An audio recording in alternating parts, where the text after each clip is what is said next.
But let's first tell you about the big numbers. I'm going to give you in a moment all the results of the India Today Axis APM poll. And this is what our big numbers are telling us today.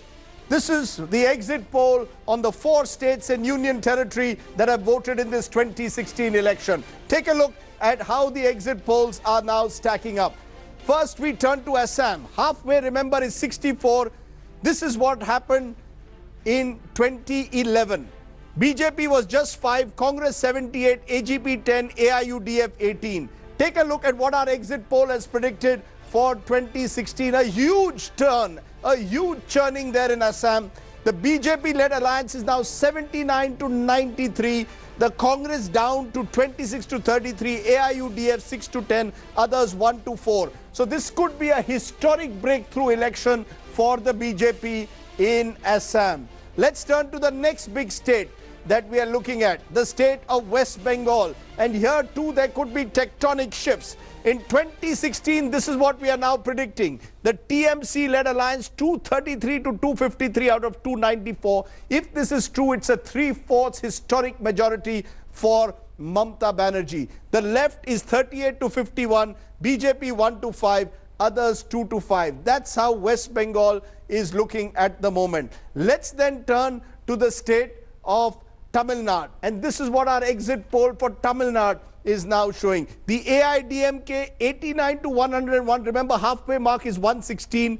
The DMK 124 to 140. BJP 0 to 3, others 4 to 8. But remember, this margin could change because the gap is just about 1% or 2% at best between these two main parties. So this is the one state where even an exit poll can go terribly wrong in a state like Tamil Nadu. Let's turn to the state of Kerala, where it appears the picture as per the exit poll of Axis My India is clearer. UDF, the Congress-led UDF 38 to 48, the LDF 88 to 101, the BJP 0 to 3, others 1 to 4. What it does show is that the LDF is in pole position in a tight state. They have pulled ahead, and we will come in a moment to tell you why this has happened. But that's the big picture in Kerala. The final state that we want to show you is the Union Territory of Puducherry, a lovely land by the southern coast. And there you have the ruling AINRC 8 to 12,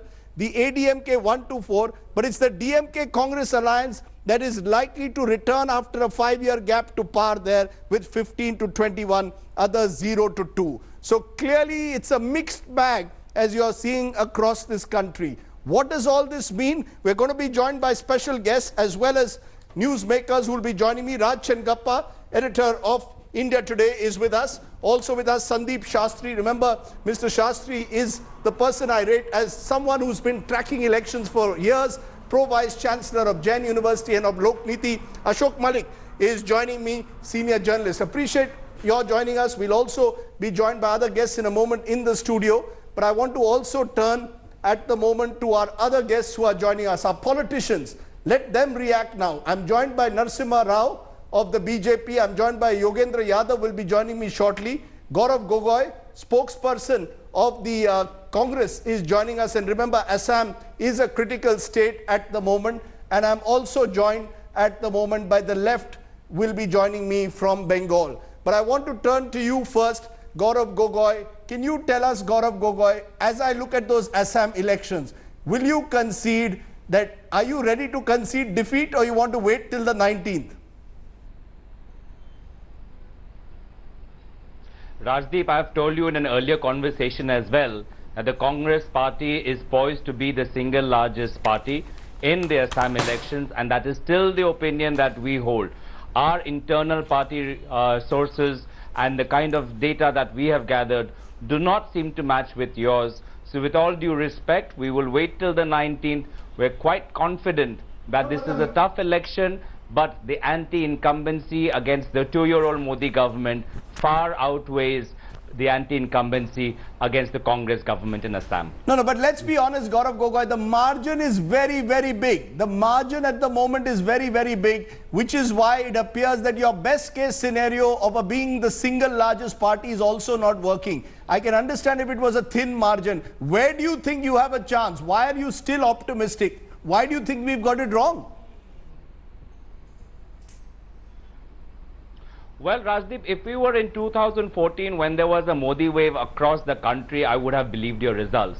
But 2 years down the line, the kind of policies that the central government has taken with respect to this withdrawal of special category status, removal of Northeast industrial policy, the impact, the policies, the suspicion around the policies over the Employment Provident Fund, with the kind of delay in MGNREGA funds, this entire scenario percolated down to the grassroots of Assam, and they understood that peace and development comes with the Congress party. The BJP is following a language of rhetoric. So 2 years down the line, I don't see that these results that you have put out will hold true. You know, because it appears at the moment it's a landslide. 15 years of anti-incumbency are hurting. GVL Narasimha Rao, your first reactions to the best news the BJP is getting today is from Assam. This could be your breakthrough election after the dismal performance in 2015. Finally, you have reason to smile.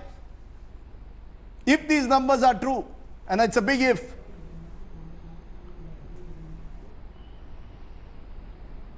Very confident of forming government in Assam. And the entire sequence of events that happened in the run-up to the elections in Assam, I think this is one perfect election that I can say. There was really nothing in this election that went against us. There was a huge anti-incumbency against the Tarun Gogoi government.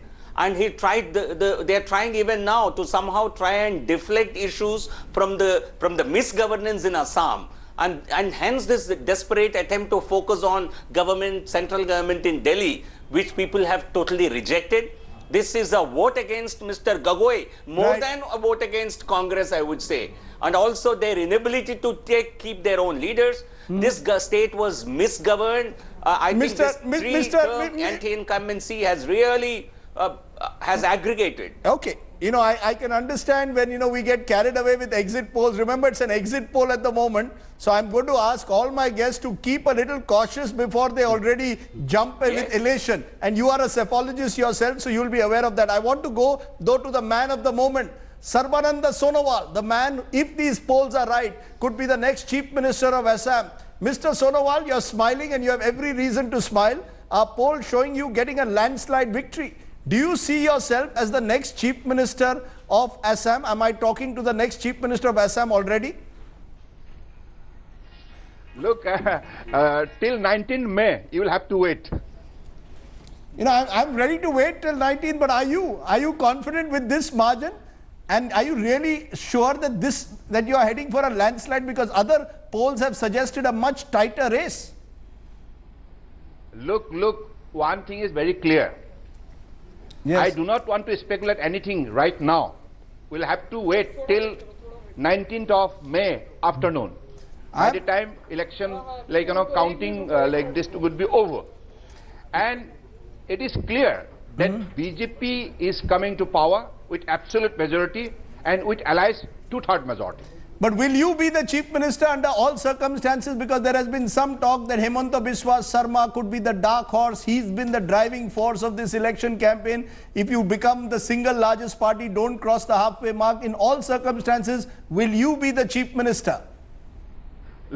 Look, Rajdeep ji, we are all working together. We'll go together for the cause of the people. That's all. Will you take all your allies in this government if you win? Will AGP, BPF all be part of a government in Assam, sir? Of course, we'll all be moving together. This is our commitment. And if I were to ask you in conclusion, who would you give the credit for this win? Are you going to give the credit to the local unit, to the Mahagathbandhan of sorts that you had in Assam? Or are you going to say, like a good congressman would say, who would credit it to Sonia Gandhi? Will you credit to Narendra Modi and Amit Shah? Definitely under the dynamic leadership of our Honorable Prime Minister Narendra Modi ji and our National President Amit Shah ji, we have all worked together up to the grassroots level of workers, and credit must be given to the people of Assam. That's all. Credit to the people of Assam. Tarun Gogoi, Gaurav Gogoi, let me get you to quickly respond to what you are hearing from Mr. Sonowal. Is this election been about Tarun Gogoi versus Narendra Modi, and where Narendra Modi seems to have scored this time over 15 years of anti-incumbency, if our results are right? This election has been about one thing and one thing only, which is the future of Assam, which emerged from insurgency and is marching towards peace and prosperity. And the people of Assam have associated peace and prosperity with the Congress government under the leadership of Shri Tarun Gogoi at the state and under the leadership of Sonia ji and Rahul ji at the center. I must tell you, Rajdeep, I am not sure about the methodology, but the numbers that you indicate for the Congress party in Assam, you remember there are two phases in Assam. The numbers that you expect are the numbers that we expect from one phase only. So we are very confident of doing much more better than what you have projected. As well, we'll wait till the 19th. We have the patience for that. So you're effectively saying that these numbers reflect what happened in Upper Assam. It doesn't reflect Lower Assam. Gaurav Gogoi, hold on for a minute. Quick responses. Yogendra Yadav also joining us, wearing hopefully his hat as a political scientist, not just a member or convener of the Swaraj Abhiyan. Is this the big breakthrough election, Raj, if these numbers are right? BJP winning a northeast state with such a big margin, the biggest state of the northeast, Assam. Well, certainly. If these numbers are right. Yeah, if you look at it, this was a Congress bastion, and this is Gogoi's third term fighting for the fourth. If he has, and it was expected, anti-incumbency has been so strong on this case, whether he was wise in letting Hemanta Biswas go, the dissidents that built up in the last year or so, a key architect of the earlier victory, giving BJP that advantage, his understanding with Badruddin Ajmal, the Muslim vote, all these calculations may have gone wrong at this time. Okay, I'm going to come back to Assam in a moment because I think it's a key state, but I want to go to another newsmaker who's joining me because remember, the one election exit poll verdict that is going to give all of us sleepless nights for the next 3 nights is the one that we predicted for Tamil Nadu. There have been 4 exit polls today. 3 are predicting a DMK victory, including ours. 1 is predicting AIADMK. Margins are thin. Remember, this is what we are predicting in Tamil Nadu. DMK Congress alliance could form the next government. Jayalalitha could be out of power, which is why I want to go to Kanimori of the DMK who's joining me at the moment. Kanimori, do you believe our numbers or are you also going to have 3 sleepless nights, ma'am?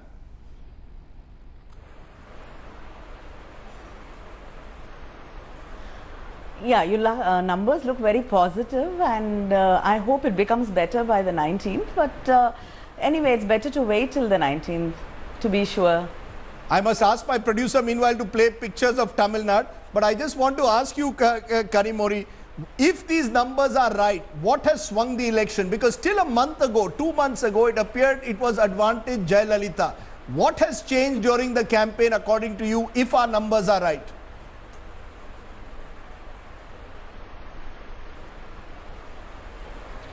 I think, I mean, there has been a very anti-government mood slowly building up, which I think became very strong after the Chennai floods.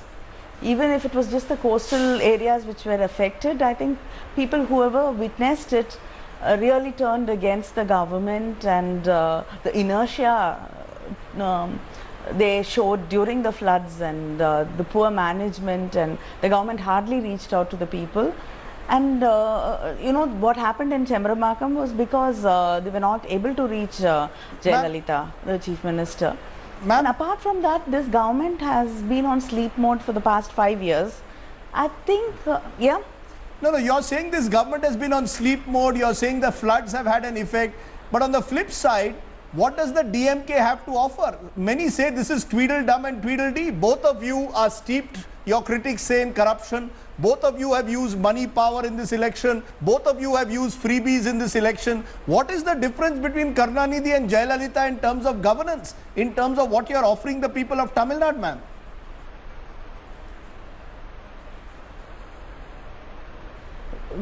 During the DMK government, we bought 75,000 crores of investment into the state. And DMK is about development, infrastructure and generating employment. Nobody can deny that. Our worst critics cannot deny that. And I think our manifesto is not about freebies. It is more about development. It is more about vision. It has a much better vision about the future. Definitely it's not about freebies. And I think our leader coming out and campaign made a lot of difference. Our manifesto made a lot of difference, and our treasurer, he's been working very hard. You know, I must ask you... He's gone to all the constituencies and met people. You mentioned your leader. I want final clarity on it. I am presuming that Mr. Karunanidhi at the age of 93 will become chief minister if you win. That Mr. Stalin, your brother, will have to await his turn. Am I to understand that this is the permanent arrangement or only a temporary arrangement? That for a year or so Mr. Karunanidhi will be there and then he will hand over power to Stalin? If you come to power, that is. I think we've made it very clear that our CM candidate, the CM candidate of DMK was our leader, Kalaignar, and whatever they decide later or not is up to the leadership to make a decision. But as of now, I think this is the arrangement and this is going to continue. This is what is going to continue. So as far as you are concerned, it is Mr. Karunanidhi, that is the arrangement that has been agreed upon. Kanimuri, I appreciate your joining us and speaking to us, giving us your perspective there. Let me for a moment try and tell our viewers, this is dangerous to predict a victory for DMK over AIADMK in Tamil Nadu for a variety of reasons, not least because if we get it wrong, we'll probably be switched off in Tamil Nadu as a channel. But that apart, Yogendra Yadav, you know psephology and numbers better than most. Would you say that this is the most difficult state in all the elections that you predicted? Tamil Nadu can be a psephologist's graveyard. And why is it a graveyard? If I try and recall what I used to do in my previous birth, then yes, faintly I recall Tamil Nadu being a somewhat difficult state to... Why is Tamil Nadu so difficult compared to other states to predict? No, Professor Shastri may have better insights. He's doing it right now. The reason, I think, usually has been that there is a substantial over-reporting for the ruling party, in which case this trend of AIADMK being shown ahead in the run-up and suddenly down on the exit poll day should not surprise us. There has been substantial over-reporting and, you know, all kinds of freebies and all kinds of money being... Is there a fear factor that you're saying? There's a fear factor. Voters don't tell you the truth in Tamil Nadu, particularly at election time. They don't like to say they're voting against the government in power. Slightly different than just fear factor. There's also a lot of money being thrown in, and you don't want, and when someone asks you who did you vote for, your first thought is, all right, is he the person who gave me a Gandhi this morning? I mean, a Gandhi, as you know, in Tamil Nadu Parliament, is a 500 rupee note, and I'm told the going rate was 1 Gandhi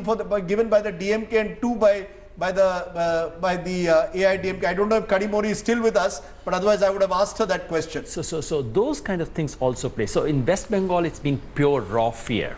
In Tamil Nadu, it's also this thing of so much money, which actually affects the polls. So on a couple of occasions, you would recall 2009, on the very last day, somehow, thank God we got it right. But till then, we were getting it wrong. So it is a hard state to project. In other 3 states, the picture looks somewhat clear. Tamil Nadu looks a somewhat difficult state to call, but I would still imagine that usually ruling parties don't look like losing in polls unless they are losing it. Unless they are losing. You know, this money power question, can any poll capture money? And the kind of money, the 1 Gandhi which is being given, the 500 rupee note versus the 2 Gandhis which is being given. We've seen 570 crores being seized in a truck. The scale of money is staggering. Many are telling me this is only the tip of the iceberg. Do you believe that in Tamil Nadu you can actually get it right given the scale of money power? Is money actually influencing votes? Do people take money and vote for whom they want, or do they take money and vote for the person who gives them the money? One Gandhi or 2 Gandhis may be a fact of politics in Tamil Nadu. But I think we must credit the Tamil Nadu voter of being much more sagacious and taking however many Gandhis he or she gets and then voting for who he or she thinks is going to take them forward. So they will take the money from the AIADMK, yes, take it from the DMK, but vote for the party they want. Why shouldn't they when it's being given to them? And at the end of the day, I think they do a very careful, cautious assessment of who they think is in their interests. Interesting. Ashok, yes. 3 states where I found money power has severely corrupted the electoral process. All 3 are in the south: Tamil Nadu, Karnataka and Andhra. However, while money power has distorted votes, I don't think it's actually won an entire mandate for any party. Sure. Though a lot of money has been used in all 3 states. And that's true. That's true, because if you look at Tamil Nadu, they've alternated governments since 1967. No, in Tamil Nadu, MGR was the only one who was able to break the trend. So we are looking at the 1980s, but you're right. For a substantial period of time, governments have alternated like in Kerala. So, you know, the voter takes the money, and then votes for whoever he wants. I want to come though to a state where I'm told money power doesn't play a role. Let's take a look at what has happened in Bengal. Remember, there has been a virtual landslide victory as per our survey in Bengal. I want to go to Ritubrata Banerjee, Member of Parliament of the CPI. I hope to be also joined by Derek O'Brien, Member of Parliament of the Rajya Sabha and Chief Spokesperson of the TMC. But Ritubrata, the poll numbers that we are showing at the moment for West Bengal, this is a landslide. It appears that you are being virtually wiped off the map of West Bengal by this Mamta Juggernaut or Andhi, as they are calling it. How do you react to our exit poll numbers? Nobody is believing it. Even Mamta Banerjee is unwilling to believe that she will get so many seats.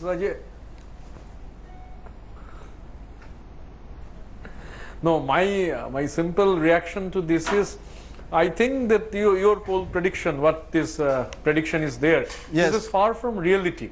And on 19th, when the results will come out, yes, things will be different. Congress and Left Alliance will be coming to power.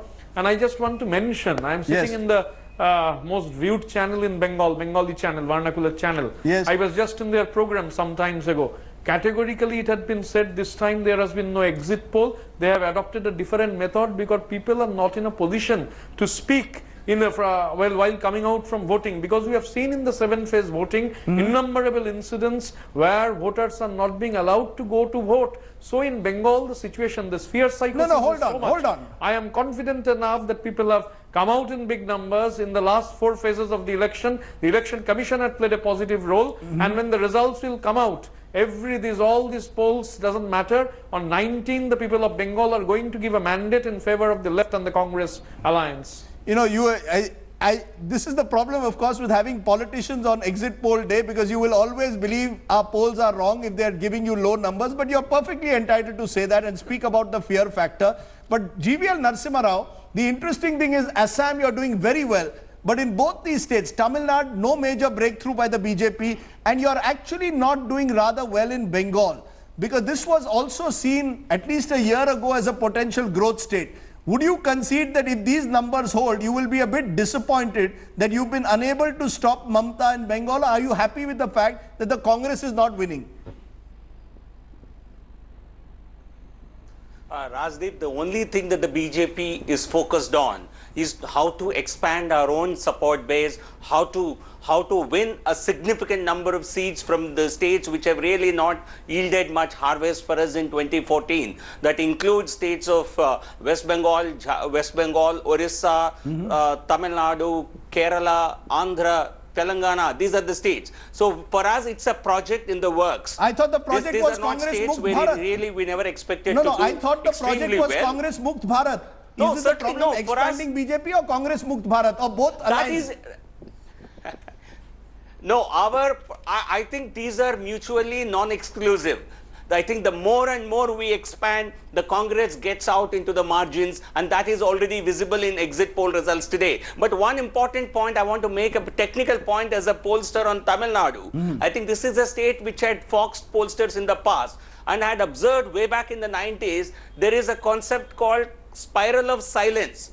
So I think what is important that your pollster should look out tomorrow morning is to see how many people did they approach in the poll and how many have actually voted in the poll. I think if the number of people non-reporting in the poll is very high, I think that could completely go, that could completely take get your results by a big wide margin. Okay, I think spiral of silence is something that is very dominant in Tamil Nadu. That's one statistic that every pollster should look for in Tamil Nadu. Okay, the spiral of silence is what you're calling it. I'm going to look at this concept though of Congress Mukt Bharat, because that is one of the big, in a sense, narratives that is being played out here. If our exit poll results are right, then the Congress will be in power in only 6 states in the country after these elections, and 3 of them are small states of the Northeast. I'm going to put that question to our Congress representative and our guest. Is this election now really signaling perhaps the Congress on the retreat, if these numbers are right? As we head into that, let's listen in to one of the Congress's satraps, its strongman, Tarun Gogoi, 3 times Chief Minister. Our poll suggests he won't be making it the 4th. Back in a moment with plenty more. You're watching Exit Poll 2016 on India Today TV. The news that is coming, Mr. Gogoi, is not good for you. At the moment, as per our polls, sir, you are losing and losing badly. How do you respond? I don't agree with all this exit poll, whatever is conducted by your party. We have made our own assessment. And according to me, we will form the government. That is still, I am confident, today, tomorrow and day after tomorrow also. What your best case scenario? You said you have done your own polls. How much are you expecting? I say we will be able to form our ministry on my own strength. You're saying you will form a government because the general feeling is your best case scenario was a becoming single largest party. As per our poll, even that's not happening. Are you willing to concede that this has been the toughest election you have fought, and this time 15 years of anti-incumbency is working against you, sir? You see, every election is a tough election. No election you can take whether easy or not. Even 2001, that was also toughest because we were in opposition. We are not in power in center. To our News Today exit poll, the India Today Axis APM exit poll on the day when 4 states and 1 union territory have finally finished voting. We're giving you a teaser as to what we believe could happen on the 19th of May. The other big result, of course, remember, is Kerala. And here again, we are suggesting the Congress in serious decline with the LDF, the Left Democratic Front, doing very well. I know a few friends from Kerala asking me questions, where do the others 1 to 4 come? And maybe that's a question we'll get our pollster to answer, because at best you can expect one independent to win, but 1 to 4 seems a little odd. But broadly, the picture is a clear win for the left. And that raises the question I want to raise at the moment, which is, are we heading, if these numbers are right, towards the Congress in gradual decline, possibly a Congress Mukt Bharat? Only 6 states, Mizoram, Meghalaya, Manipur, Uttarakhand, Himachal, and the state of Karnataka will have Congress governments if these results hold. Gaurav Gogoi, does that worry you? Are we heading towards over a Congress Mukt Bharat? Is that a real fear, Raj, of a Congress Mukt Bharat? Not as yet. I mean, if you look at the exit polls itself, if DMK is going to win, it's doing it with alliance in Tamil Nadu. So the junior partner, the only state where they are the senior partners, Puducherry. Correct. And then also let's look at both in Assam, there's a huge anti-incumbency. After all, he finished 3 terms. Yes. In Kerala, if Oommen Chandy wins, he'll buck a trend. I mean, they've always alternated all these years. So it wasn't expected that the Congress would win this time, that the LDF would get So the Congress could actually say, look, we are the victims of history in Kerala. 15 years of Tarun Gogoi, you expect anti-incumbency, and we are at the end of the day in Bengal and Tamil Nadu junior partners. But they shouldn't be complacent about that. They're certainly not complacent. Can the is the Congress in a serious crisis if these numbers hold on the 19th? Rajdeep, a year ago you could have said that in this round of election, Congress has everything to lose and very little to gain. And Congress has managed to do exactly that. They've not gained anything and they're losing it big. You could also say that BJP has nothing to lose, something to gain, and they have gained something. Now, Congress Mukt Bharat could mean 2 very, very different things. One is a very serious shrinkage of Congress party, which is what is seen to be happening. And if you look at the picture, say 8-10 years ago, BJP wasn't a regional party, but it wasn't quite a national party. And Congress was a national party. I think we are seeing a bit of a role reversal now. Congress would not be a regional party, that would be unfair, but it's shrinking to less than a national party. And BJP, by spreading its footprint, say in Kerala, say in Bengal, is becoming something of a national party. That's happening. But there's quite another meaning. If you look at Professor Suhas Palshikar and what he said this morning, Congress Mukt Bharat could mean something else. The first Congress Mukt Bharat, I don't see why anyone should regret it. These things happen in politics, and maybe Congress is digging its own grave. The second meaning could be India free of some of the foundational values which Congress party happened to have espoused 50 years ago. That is a serious worry. And Congress is no longer the carrier of the values that it used to carry. Yeah, that's your own ideology also creeping in somewhere, which maybe an Ashok Malik wants to respond to. But there is in that Ashok Malik somewhere a sense that the BJP, in the kind of campaigns in the past they've run in Assam, perhaps not so much this time, but have targeted a particular community to consolidate their vote. Some would say that they are attempting to do that increasingly in different parts of the country. Do you believe that the BJP represents, dare I use the word for being lambasted on social media, a very different idea of India, and that idea of India is now going to contest with the old Congress idea of India, and at the moment the BJP idea is winning? To be honest, the old Congress idea of India of 1950s, of the Nehruvian idea. The Nehru idea, the Patel idea, the idea of the founding fathers, an idea which a lot of our families bought into, was not an idea which the Congress espoused in recent years. In the post-Indira period, it was a very different Congress. The post-Indira Congress is not, or even the Indira Congress is not the Nehru Congress. Second, the Hindu-Muslim factor is often spoken about each time the BJP comes into play. Now, does that matter in the BJP's calculation? It does. But is it all that matters? If you look at Assam, for instance, if the BJP does well in Assam, the Hindu-Muslim factor may be one part, I agree. But it's also a very adept social coalition the BJP stitched together, including having a tribal chief ministerial candidate. No, I take your point. Sandeep Shastri, are we exaggerating this whole notion of a Congress Mukt Bharat resulting in a very different kind of India that the BJP represents as it grows across the country? It's a political party. It's going to grow and capture power as the other party declines. It's a great rhetorical statement to talk about Congress Mukt Bharat, but I think if you look at the reality, if you look at the vote share of the party and all that, I think it's an illusion to believe that you're going to talk about India free of the Congress party. It is going to be there. We are at a particular moment. Undoubtedly, across the states, it is in decline. But then I don't think you can really rule out the presence of this party as a force in several states of India. At this moment, they look to be on the back foot simply because in many states their governments have been there for many years and they are facing the impact of incumbency.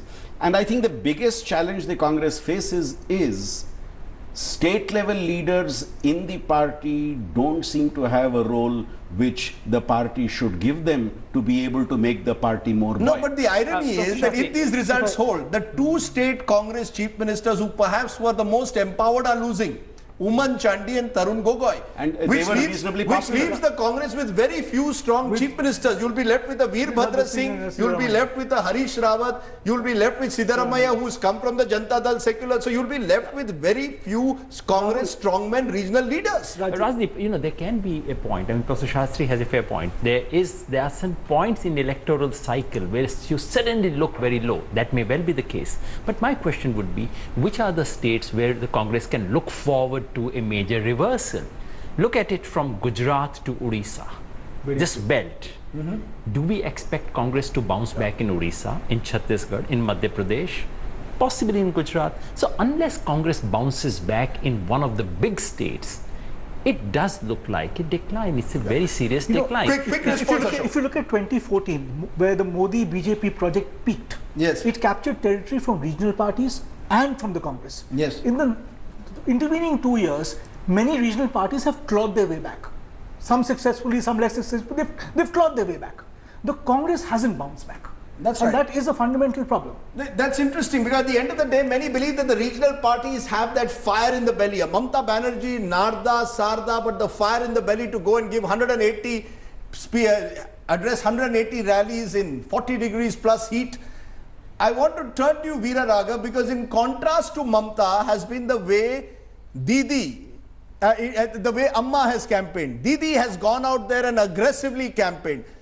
Jayalalitha, on the other hand, in this election looked a very tired leader. However, am I to understand that the health factor is what is affecting her? Is there something else? In the last 2 years, she's been a bit of an absentee leader. Should I be writing her off at this stage? Because remember, I still believe the exit polls in Tamil Nadu can go either way. Is there a possibility that Jayalalitha, though, is facing a defeat? If she is, because she herself has become a bit of an absentee chief minister. I think the two points here, Rajdeep. One, never write off Jayalalitha. In fact, never write off any politician. Number two is the fact that look at what she is competing with. She's competing with a 93-year-old man. She's competing with an equally, a 93-year-old chief minister who's on a 93-year-old candidate for chief minister who's on a wheelchair, who's refusing to let a younger leadership come up in his party. So, yes, she has been weaker than what she was. But having said that, in Tamil Nadu, last 25 years, the politics has been so defined by Jayalalitha versus Karunanidhi that it's impossible to imagine at this moment, until that possibility really emerges with concrete results, it's impossible to imagine the possibility of anyone else replacing them. You know, it's interesting to reflect on this, because Jayalalitha and Karunanidhi seem to be playing revolving door politics since 1989, and now we have the same revolving door, of course, going on in Kerala for years, for an even longer time, and you have the possibility of a 92-year-old chief minister in Kerala and a 93-year-old chief minister in the state of Tamil Nadu. So Raj, you and I have hope that we could have a third time. Yogendra Yadav, you have hope. We are all young as far as politics goes. In politics, life begins at 90. If you don't believe me, just ask Achyutanandan and ask Karunanidhi. Both grand warriors of Indian politics have fought elections for more than 50 years, and they could well be returning to power.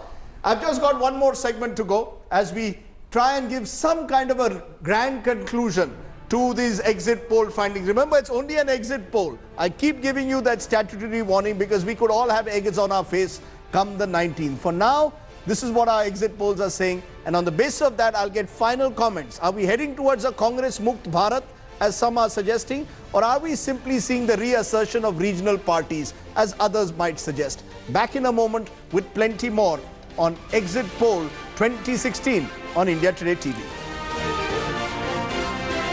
Let's give you the big takeaways. What are the 4 or 5 big takeaways from our exit poll as per our experts? Let's start with you, Raj. What's the big takeaway? When you see these poll numbers, is there one thing that stands out for you? Well, a couple of things, let's put it.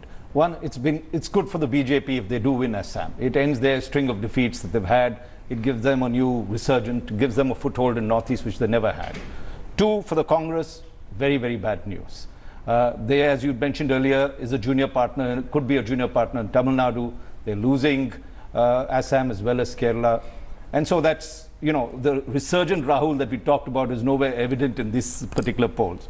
And I think the other big takeaway is that if Mamta wins, if the DMK wins for whatever reason, you will see the strengthening of the third front that we saw happening in Bihar. I think that's the thing that we need to watch out for. Interesting, because you know many believe that this new federal front might emerge. Ashok Malik, do you believe a federal front might emerge? Mamta, Nitish, Lalu, Karunanidhi, many of whom have been part of that UF of the mid-90s. Do you see it emerging, or the likes of Mulayam and Nitish will never be able to work together? Well, a federal front is essentially a post-election. Yeah, if these numbers hold, that you've got a resurgent Mamta, resurgent DMK. I think what these numbers show us, if they hold, is that the Congress's ability to stitch together an anti-BJP coalition is very, very weak now.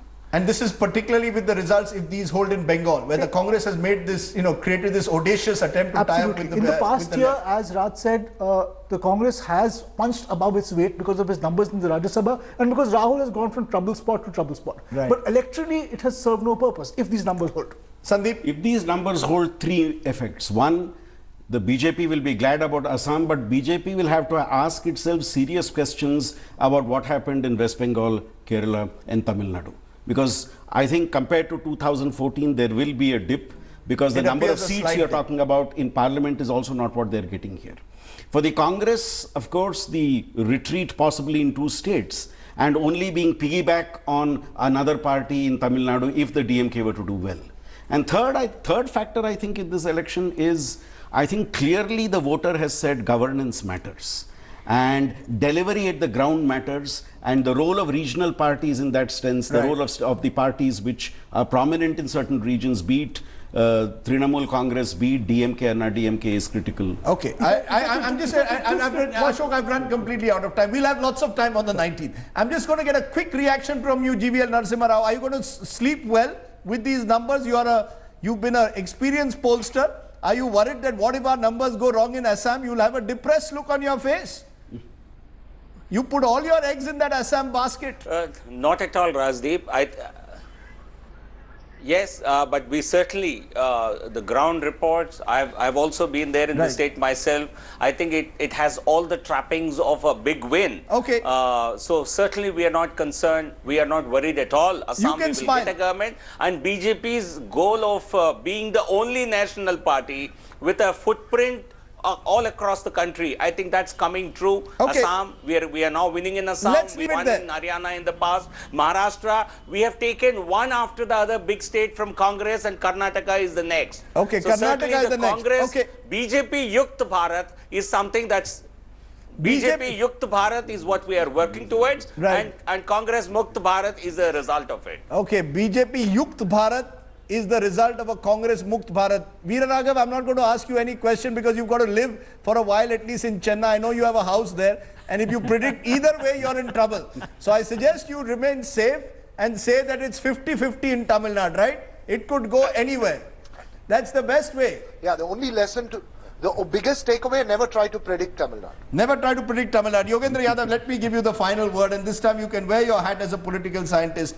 Do you believe that we are seeing in 2016, and today ironically is exactly 2 years since Mr. Modi's famous victory of 2014, are we seeing in a sense the fragmentation that actually exists at the state level? That you can win these massive mandates at the center, but when it comes to state elections, India is ultimately more and more fragmented. Mamta, left, DMK and BJP, 4 different formations in 4 states.